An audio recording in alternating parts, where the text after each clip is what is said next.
I can't even think of an answer. Yeah, I'd rather go home. Yes.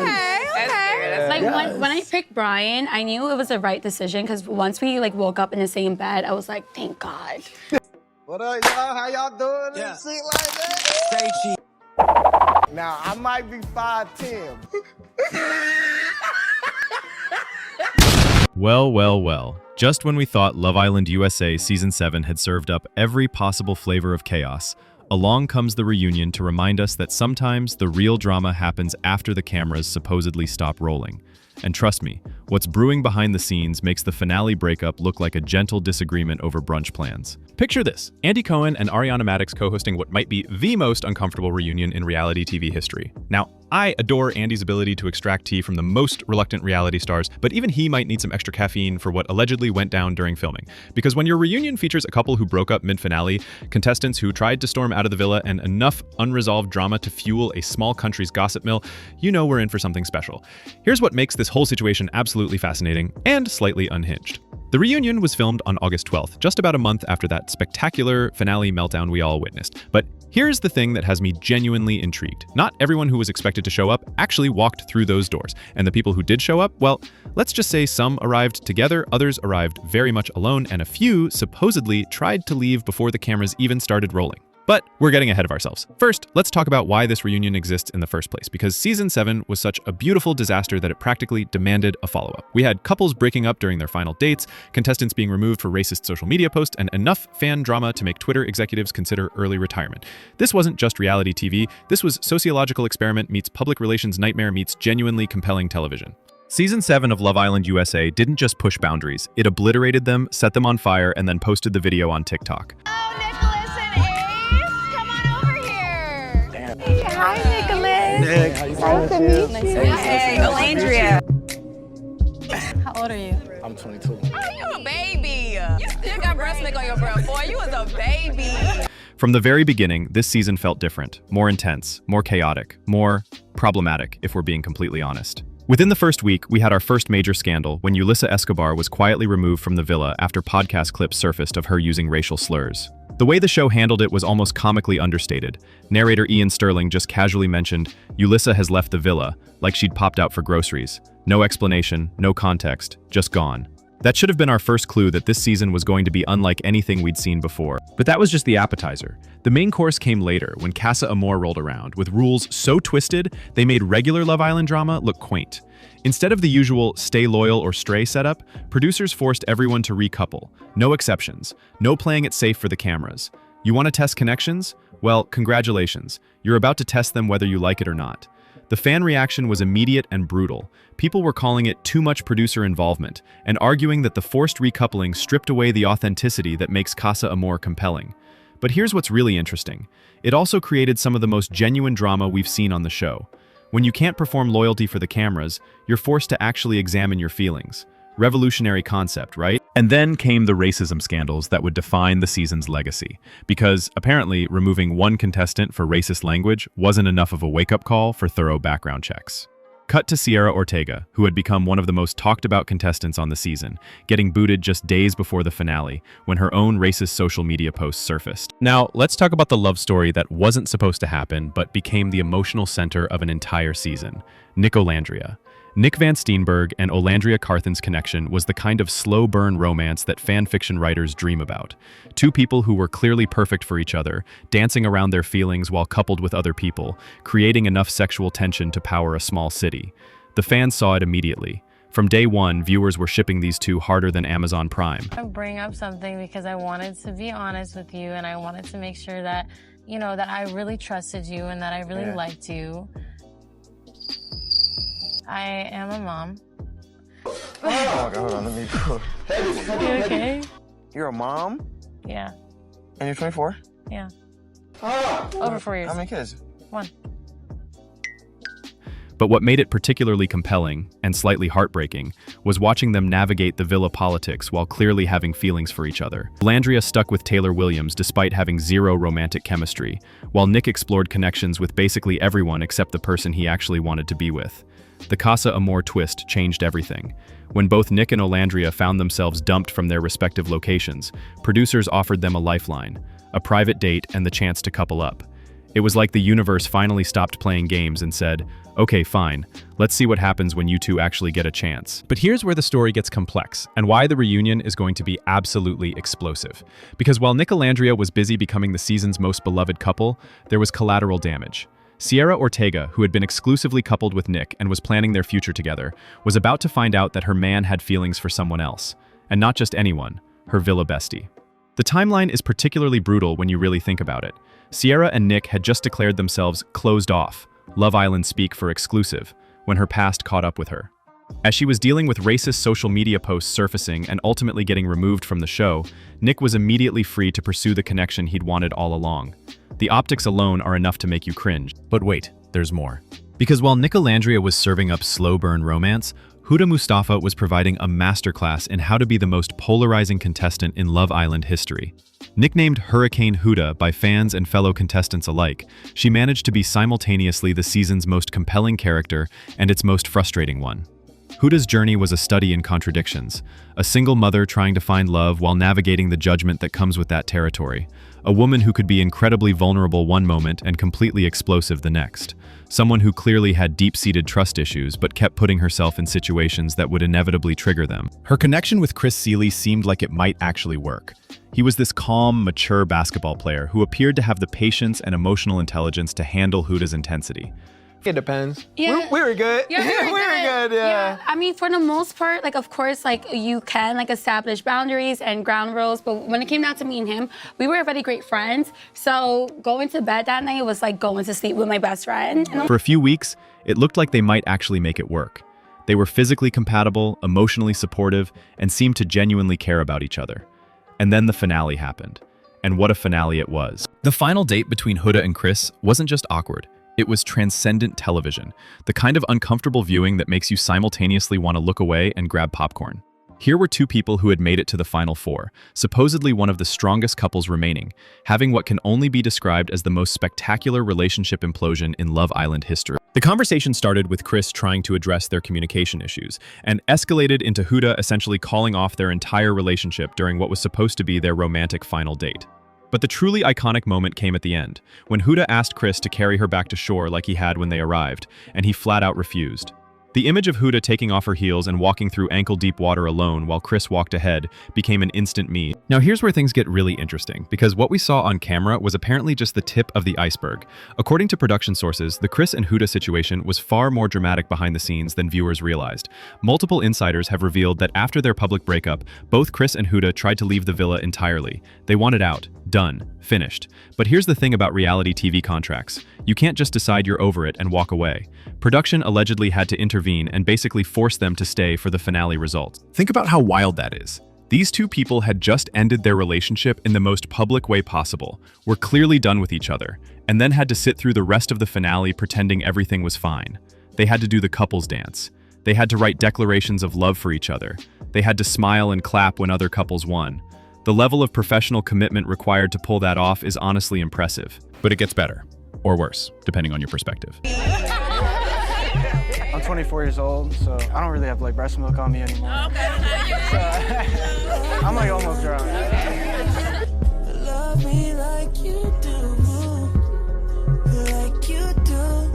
Because apparently, the fight that led to their attempted villa exodus was much more intense than what made it to air. Sources describe it as very bad, and suggest that there were serious concerns about both contestants' well-being. The pillow fight incident, where Chris accidentally hit Huda in the nose, was reportedly just one part of a much larger confrontation. And here's what makes the reunion particularly compelling. Both Chris and Huda are going to be there, in the same room, with Andy Cohen asking probing questions about their relationship. After trying to storm out of the villa during the finale, this isn't just reality TV, this is performance art. The reunion filming itself provided its own drama, because apparently arriving at a television studio became a strategic operation. TMZ caught footage of various cast members arriving, and the body language alone told 1,000 stories. Some couples arrived hand in hand, grinning like they were still in the honeymoon phase. Iris Kendall and Pepe Garcia showed up looking absolutely smitten, proving that some Love Island connections actually do translate to the real world. Chelly Bisainth and Ace Green also arrived together, walking hand in hand with the kind of smiles emails that suggest their relationship survived the villa politics. But then we had the separate arrivals. Nick and Olandria came together, which makes sense, given they're apparently still exploring their connection. But notably, Clark Carraway and Taylor Williams arrived separately, strongly suggesting that their post-Casa Amor romance didn't survive the transition to real life. And then there were the notable absences and near absences. Both Yulissa and Cierra confirmed they wouldn't be attending, which is probably for the best given the circumstances. But according to Andy Cohen's Instagram updates, everybody was there for filming, which raises questions about who exactly counts as everybody in this context. Huda's attendance was apparently in question right up until filming, with fans speculating she might skip the reunion entirely. But she was spotted leaving the reunion venue, confirming she showed up and presumably faced whatever music Andy Cohen had prepared for her. So what exactly is this reunion going to address? Because there's enough unresolved drama from season 7. Man, I got a headache. I wanted to look at me. Hold on, I can't. Head is splitting, man. They ask you how you are, you just have to say that you're fine when you're not really. Kind of like thought to myself, logistically, like I had this moment in the hideaway with her and like those conversations. And I think it would be wrong with me to not. I remember thinking, that, but I still like. I'm about to beat this bitch up. To fill several episodes and only one reunion special to cover it all. First, there's the elephant in the room, Nicolandria. Nick and Olandria's relationship timeline is going to be fascinating to unpack in real time. How long had Nick been interested in Olandria? Did Cierra know about his feelings? How did the transition happen so quickly after Cierra's departure? These are the questions that kept fans up at night. And now, we might actually get answers. Then there's the Chris and Huda situation, which honestly deserves its own psychological analysis. What were the real issues that led to their finale breakup? How much of their relationship problems were edited out of the show? And perhaps most importantly, can they even be in the same room together without security getting involved? The Casa Amor controversy is also going to be a major topic. Multiple contestants have spoken about how the forced recoupling rules affected their experiences, and not all of them were happy about it. This reunion could provide insight into just how much producer manipulation actually influenced the season's outcomes. And then there are the racism scandals that dominated so much of the season's conversation. While Yulissa and Cierra won't be there to defend themselves, the remaining contestants will likely be asked about the impact of their departures and how it affected villa dynamics. Having Andy Cohen co-host this reunion is either brilliant casting or a recipe for complete chaos. Probably both. Andy has made a career out of asking the questions that other hosts won't, and his Bravo reunion experience means he knows exactly how to extract maximum drama from uncomfortable situations. But Love Island reunions are different from Real Housewives reunions. The contestants are younger, the relationships are newer, and the emotional stakes feel somehow both higher and lower simultaneously. These people lived together for weeks in an incredibly intense environment, formed genuine connections, and then had to navigate public scrutiny and social media backlash immediately afterward. To me, last night, you just like threw a curveball. And I really didn't appreciate that at all. I wish the moment you knew you were feeling her more, you would have communicated that with me. Right. Because you made me look like a fool last night. And that's how I feel. And what I don't like is if the business is true, that you left your moms in the hood, somebody go smoke that youth. Andy's Instagram updates during filming suggested he was having a blast with the process, calling it good and praising his co-hosting chemistry with Ariana Madix. But he also mentioned needing coffee during breaks, which either means the reunion was longer than expected or more draining than anticipated. Possibly both. The real test is going to be how Andy balances entertainment value with genuine emotional support. Because while we all want the tea, some of these contestants have been through genuinely traumatic experiences. Huda dealing with single motherhood and public relationships. Olandria navigating racial dynamics and fan expectations. Nick processing 2 significant relationships ending in very public ways. The reunion airs August 25th, and honestly, it feels like the real conclusion to Season 7's chaotic journey. Because while the finale gave us winners, it didn't give us closure. Too many relationships were left unresolved, too many conflicts went unaddressed, and too many questions remained unanswered. What makes this particularly interesting is how it might influence future seasons. Love Island USA has been incredibly successful. But Season 7's controversies have raised serious questions about casting processes, background checks, and duty of care for contestants. The reunion could provide insight into how production plans to address these issues moving forward. There's also the question of which relationships will actually survive post-villa life. Love Island couples have a notoriously poor track record once the cameras stop rolling and real life sets in. But this season's couples faced unique challenges, from public scandals to forced recouplings to finale breakups. Bella and Nick, if either of you would like the chance to couple up with Sierra or Charlie, stand in front of the fire pit now. Oh my God. Oh, God. Is he choosing?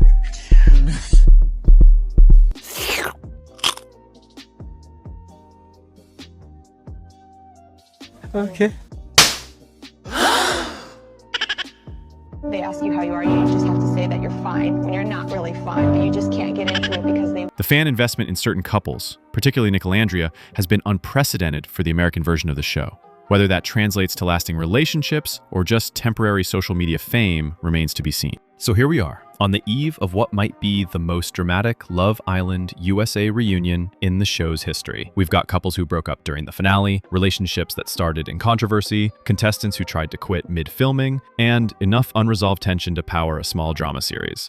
The sophisticated part of me wants to analyze this as a cultural phenomenon, how reality TV reflects our society's relationship with race, class, and authenticity. But the messy part of me just wants to see what happens when you put all these people in a room together and let Andy Cohen ask uncomfortable questions. Because ultimately, that's what makes reality TV compelling. It's not the manufactured drama or the producer manipulation. It's those moments of genuine human emotion when people drop their guards and show who they really are. Season 7 gave us plenty of those moments, and the reunion promises to deliver even more. Will Huda and Chris be able to have a civil conversation about their relationship? Will Nick and Olandria confirm they're still together? Will anyone address the elephant in the room about how quickly Sierra was forgotten when she left the villa? Will Taylor explain why he and Clark couldn't make it work? Will anyone take accountability for the season's various controversies? We'll find out August 25th when the tea finally spills. And trust me, after everything that's happened this season, that tea is going to be piping hot. The reunion represents something bigger than just closure for season 7. It's a chance for these contestants to reclaim their narratives, address the controversies that define their experiences, and maybe, just maybe, find some genuine resolution to the chaos they've been living through. One thing's for certain, it's going to be appointment television. The kind of messy, compelling, occasionally uncomfortable viewing that reminds us why we got invested in these people's love lives in the first place. And honestly, after the year we've all had, maybe we deserve a little sophisticated chaos with our reality TV. So mark your calendars, clear your schedules, and prepare for what might be the most revealing 2 hours of television this summer. Because when the tea finally spills on August 25th, we're all going to want front row seats to see how this wild Love Island journey finally comes to an end.